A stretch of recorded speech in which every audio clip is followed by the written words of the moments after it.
o narcisismo é um transtorno de personalidade, ou seja, novamente aquele conceito que antes de ser uma doença é uma maneira da pessoa existir nesse mundo. No caso do narcisista, quando a gente fala numa personalidade narcisista, a gente está falando de uma pessoa que tem uma disfuncionalidade na sua autopercepção. É uma pessoa que se percebe extremamente grandiosa, uma pessoa que se percebe merecedora de tudo, que acha que todas as pessoas ao seu redor não estão suficientemente qualificadas para estar com ele ou com ela. Então, assim, é uma autovisão muito negativa dos outros e de uma arrogância muito grande. Se a gente for pensar bem, o narcisista, lembra aquela musiquinha, que eu não me lembro do autor, que era Quando Deus Te Imaginou, ele estava namorando. Essa música é mais ou menos, a gente lembra o narcisista, porque o narcisista acha que realmente Deus gastou um pouco mais de tempo e usou um pouco mais de material qualificado para construir aquela pessoa.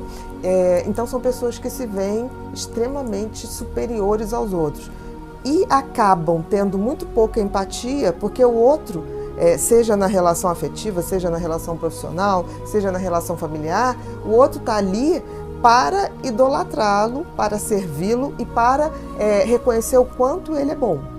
Então é uma relação que pode tender, e na maioria das vezes tende, para uma relação abusiva com quem ele se relaciona. Ele está sempre certo, né, Bia?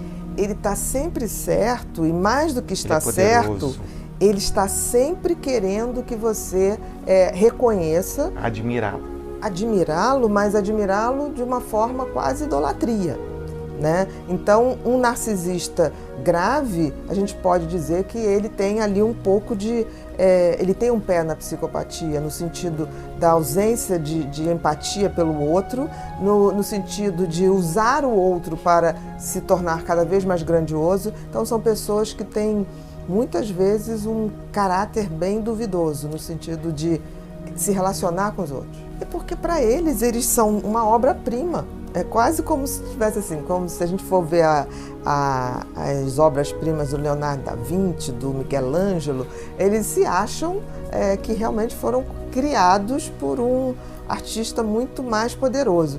É muito chato se relacionar com um narcisista, porque ele é a autorreferência de tudo, ele é a autorreferência do que é bom, do que é maravilhoso, é uma arrogância muito grande, falta uma humildade básica, porque assim, todos nós, né, nós somos do gênero humano, né? Então assim, isso já equipara a gente de uma certa maneira com todos os outros seres humanos. E para o narcisista isso não existe, ele realmente é um privilegiado e que requer que todos os outros reconheçam isso e que paguem por isso, né? No sentido, o narcisista, ele não acha nada demais você pagar coisas para ele, ele acha até que isso é obrigação sua, para tê-lo ao seu lado. Então é assim, olha o quanto eu sou interessante, o quanto eu sou bonita. Aí é o tamanho da frieza, né? E as atitudes. O psicopata, ele cai numa perversidade. O narcisista nem tanto. O narcisista, ele cai muito mais numa utilização do outro. O psicopata, ele sabe que ele é mau, que ele é um predador. Já o né? narcisista e ele não, tem um ele prazer. quer ser sempre bom, né? O narcisista, ele realmente acha que as pessoas devem a ele.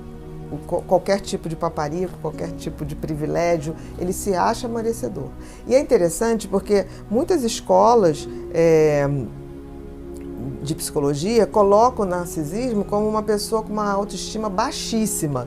Exato. Eu tenho umas dúvidas em relação a isso. Eu acho que a autoestima baixíssima é de quem se relaciona com o narcisista. São os parceiros, são as pessoas que estão ali e que entram nessa coisa de achar realmente que tem eu acho que é a vítima do narcisista. Um mito, né?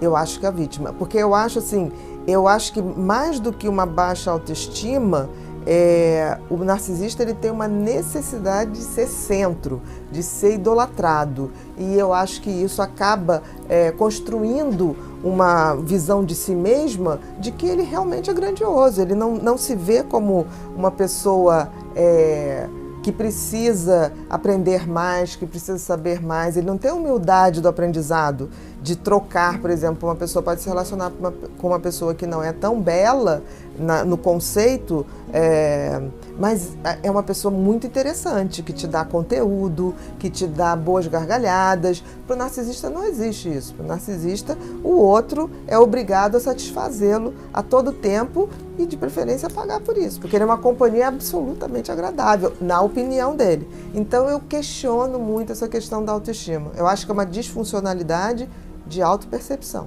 Então, ser filho de uma mãe narcisista é muito difícil, porque aquela pessoa que tem que ajudar a construir a sua estrutura, a sua autoestima, a sua autopercepção, ela vai dar muito pouca atenção para isso, porque ela vai demandar desse filho uma atenção exclusiva. Tipo assim, quanto mamãe é boa, quanto mamãe é maravilhosa, e é muito difícil. Tem 3 tipos de mãe que são muito difíceis. Isso não quer dizer que elas não amem, mas amam de uma forma que é muito difícil na formação da identidade do filho. Eu acho que uma mãe narcisista dá ao filho uma insegurança muito grande, porque assim, toda a referência de bem-sucedido está nessa mãe que se autoproclama sabedora de tudo, que não tem humildade de aprender, até com seu filho, porque nós aprendemos com as crianças, né? Então, assim, é muito difícil porque esse filho ou essa filha, eles se criam sempre com a coisa da crítica, porque eles têm dificuldade de entender se aquela mãe era narcisista ou não, eles não têm como saber. Como uma mãe psicopata, né? Uma mãe perversa, fica muito difícil para o filho evoluir e entender que tem uma mãe perversa. Porque, em princípio, mãe é Nossa Senhora. Então, todo mundo quer e faz o projeto de sua mãe ou idealiza sua mãe como uma coisa boa, associa uma coisa boa. E uma outra mãe também muito difícil é a mãe borderline. Por quê? Pelo excesso de emoção. Então, pelo excesso de carência, ela muitas vezes se utiliza... Ela é como se o filho tivesse que preencher todo o seu vazio emocional. Então, ser filho de uma dessas 3 personalidades é muito difícil. Elas amam, mas a forma de amar vem com a disfuncionalidade das personalidades. Porque se ele é o centro do mundo, se ele é o centro do que há de melhor, o outro, necessariamente, ele está abaixo. E uma coisa que chama muita atenção nos narcisistas é a inveja. Né? Um grande invejoso é um tipo de narcisista. Ele não tolera que o outro tenha algo melhor que ele ou que se destaque de uma forma. Então eu diria que para começar a pensar numa personalidade narcisista, essa questão dessa arrogância, né, de uma pessoa que não tem humildade do aprendizado, não tem humildade de saber que a gente aprende até com um pescador, né, com uma pessoa muito humilde ou desprovida de qualquer fator cultural que o favoreça, e também a questão de ser uma pessoa muito incomodada com o sucesso dos outros. A narcisista, né, é um transtorno de personalidade, tá? Sim. Então, assim, é uma maneira de ser e que causa muito sofrimento para outras pessoas. Maneira de ser e de agir e de ver as pessoas. Para o narcisista, a pessoa, seja ela filho ou não, ela tem que ser, qualquer pessoa tem que ser um admirador dela. O narcisista, ele quer aplauso, ele quer que você olhe para ele e ache que você está vendo a melhor pessoa do mundo, né? Ele tem essa necessidade. Ele é uma pessoa, para o narcisista, ele é um suprimento dessa sensação de que eu sou maravilhosa, eu sou inteligente, eu sou especial, eu sou uma pessoa extremamente especial e quer que aquela pessoa vire um grande fã, tá? Se isso é mãe, você imagina o seguinte, uma mãe narcisista, com certeza, ou essa filha e esse filho vão perceber isso logo no início, que é muito difícil, ou então eles vão sofrer muito, porque nada do que eles façam, nada do que eles apresentem vai se comparar a esta pessoa tão maravilhosa que é a mãe narcisista. E o narcisista, ele tem, não é que ele não tenha empatia, mas ele tem um grau reduzido de empatia, porque ele vê você como uma pessoa assim, não é especial como eu. Então, aquela mãe que fica assim, porque eu fiz isso, porque eu fazia aquilo, porque você tem que agir assim, você tem que não sei o que lá, você vai tirando qualquer validade. Destrói toda a autoestima dessa criança, desse jovem, destrói toda a filho. autoestima. Então, esta pessoa, uma mãe narcisista, faz com que seus filhos se sintam nada o tempo todo. E ela tem que ser a deusa, a rainha, a intocável, e aqueles filhos têm que ser extremamente gratos por ter uma mãe tão maravilhosa. Então, assim, é uma barra muito pesada. E uma personalidade também, que não colocaram aí, mas que eu acho que vale a pena a gente falar, a personalidade histriônica. A personalidade histriônica, ela difere um pouco da personalidade narcisista, porque no caso da personalidade histriônica, o histriônico, ele quer atenção, não necessariamente admiração. Porque assim, o narcisista, ele vai fazer tudo, uma mãe narcisista vai fazer tudo para você admirar ela, nem que ela tenha que criar mentiras, situações, ela vai ser maravilhosa e vai criar uma história para que você pense que ela é maravilhosa. A histriônica, não é admiração que ela busca, é atenção. E ela pode buscar coisas ruins para ter atenção, não interessa. Então, assim, uma mãe histriônica, ela vai fingir que está doente, ela vai simular passar mal, ela vai atrair a sua atenção despertando pena, autopiedade. Então, ela vai estar nisso. Mas, ao mesmo tempo, ela também é tóxica no sentido que ela se sente muito bem. Né? Então, ela está o tempo todo numa dramaticidade, num palco. Os afetos, os sentimentos são muito superficiais. Então, uma mãe histriônica, por exemplo, está falando com o filho, está rindo, brincando, de repente ela saca que para chamar a atenção ela tem que chorar. Então ela fala, não, agora isso que você falou me abalou profundamente. E ela chora. Então ela tem um afeto, daqui a pouco chega alguém e fala, ai, fulana, chegando, ai, que maravilha, vou trocar minha roupa, vou sair. Ela estava falando com essa filha, buscando aquela emoção, quer dizer, são afetos muito superficiais e são pessoas, o histriônico, ele está sempre querendo a atenção. Então ele vai fazer de tudo. Chama tudo para ele. Seja com fatos ruins, seja com fatos bons, diferente do narcisista, que sempre vai ser uma coisa muito boa e você tem que agradecer. Né? Então, no histriônico, esse filho, além de tudo, vai ter culpa. Porque essa mãe vai botar assim, ai, porque você vai me abandonar. Eu estou passando muito mal. Eu estou nesse momento tão difícil. Momento difícil, exatamente. Ao mesmo tempo, quando ela estiver bem, ela vai falar, não tire a minha alegria. Eu estou bem, você gosta de me ver mal. É você que me traz problema. Exatamente. Então, tanto na personalidade narcisista quanto na histriônica, ser filho dessas duas personalidades é muito difícil e tem que ser informado só pelo autoconhecimento. O autoconhecimento de si e o conhecimento de qual é aquele funcionamento. Porque assim, o amor que se espera de uma mãe com acolhimento, com carinho, com afeto, não terá, nem de uma nem de outra. Não nesse padrão tradicional que a gente imagina. Mas é importante que a pessoa perceba, através do conhecimento, que ela não é a provocadora daquilo. Nem do excesso dessa mãe que é maravilhosa, nem do sofrimento dessa mãe histriônica que quer o tempo todo atenção. E aí que ela começa a entender, que eu acho que é o grande entendimento da vida, é quando a gente nota que, independente de ter pai ou mãe, nós somos o universo individual. Você tem uma mãe dentro de você, tem um pai dentro de você e que pode nutrir a sua criança. Isso talvez seja o grande aprendizado que as crianças, filhos de mães ou pais histriônicos, narcisistas e até psicopatas, é que se eles conseguem, através do conhecimento, entender que dentro deles existe essa mãe, existe esse pai e que ele pode se nutrir disso, aí eu acho que é a glória da vida, assim, porque aí a gente vê o que é ser um ser humano. O ser humano, ele é uma fração de tudo, né? Ele é uma fração de tudo que existe. Tudo que existe na natureza tem dentro da gente. Tudo que existe de papéis sociais, a gente também tem dentro da gente. Por isso que a gente pode ter empatia por uma pessoa, porque eu posso ter um pouquinho de você dentro de mim e posso fazer isso para melhorar minha relação. O grande problema dessas crianças é que elas, de fato, precisam de alguém que diga isso, né? Tipo assim, olha só, a sua mãe, não é que ela não te ame, ela não sabe amar do jeito que você esperava e queria que ela te amasse. A expectativa. E aí também essa coisa de um distanciamento é necessário, até para que o filho possa olhar para essa mãe e falar assim, no fundo, eu tenho pena dela.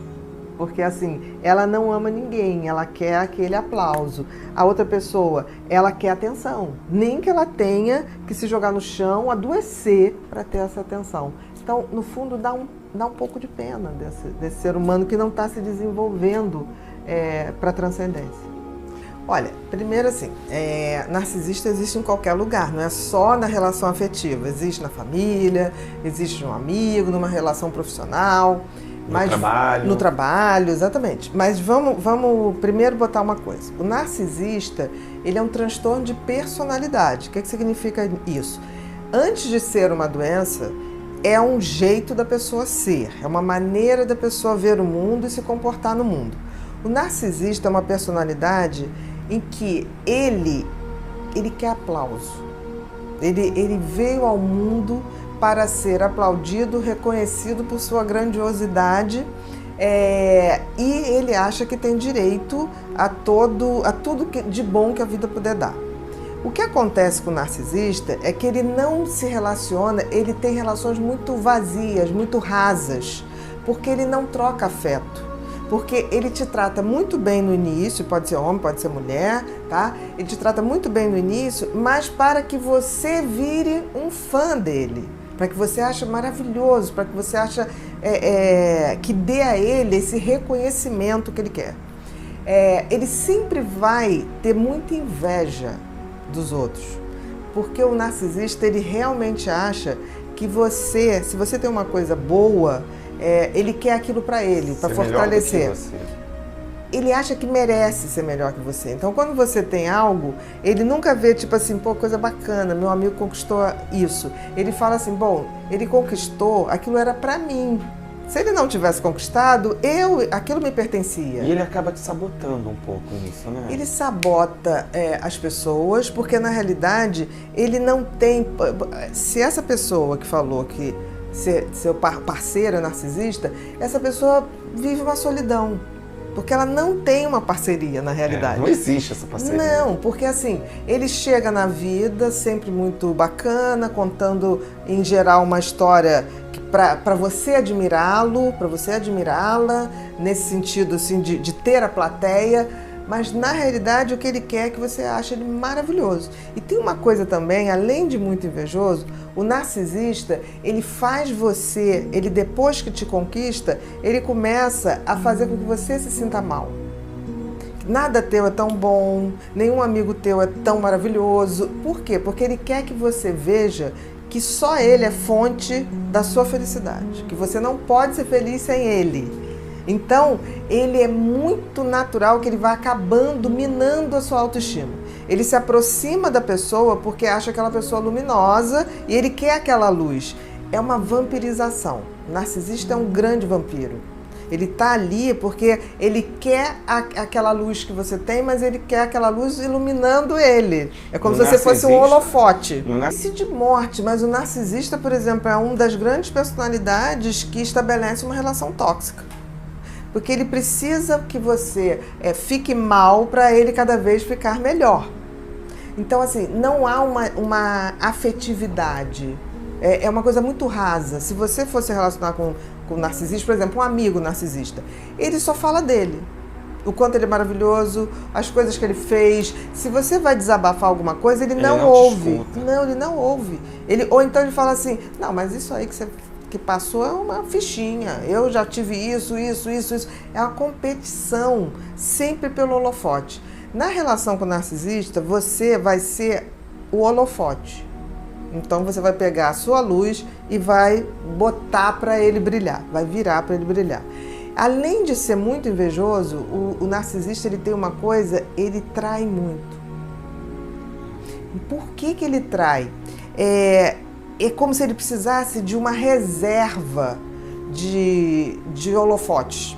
Então, por exemplo, ele tá bem com você, ele te conquistou. Aí ele fica assim, bom, essa eu já conquistei, esse eu já conquistei. Aí eu vou botar meus tentáculos para outro, porque é como se fosse um buraco que ele precisa o tempo todo que as pessoas reafirmem que ele é maravilhoso, que ele é fantástico, ele tá o tempo todo coisando isso. E essa daqui ele deixa já aqui no canto. Sim, aí ele vai ver outra conquista. E tá indo para outra conquista. Outra conquista, como se ele tivesse que dominar outra plateia, como se ele tivesse que pegar outro fã.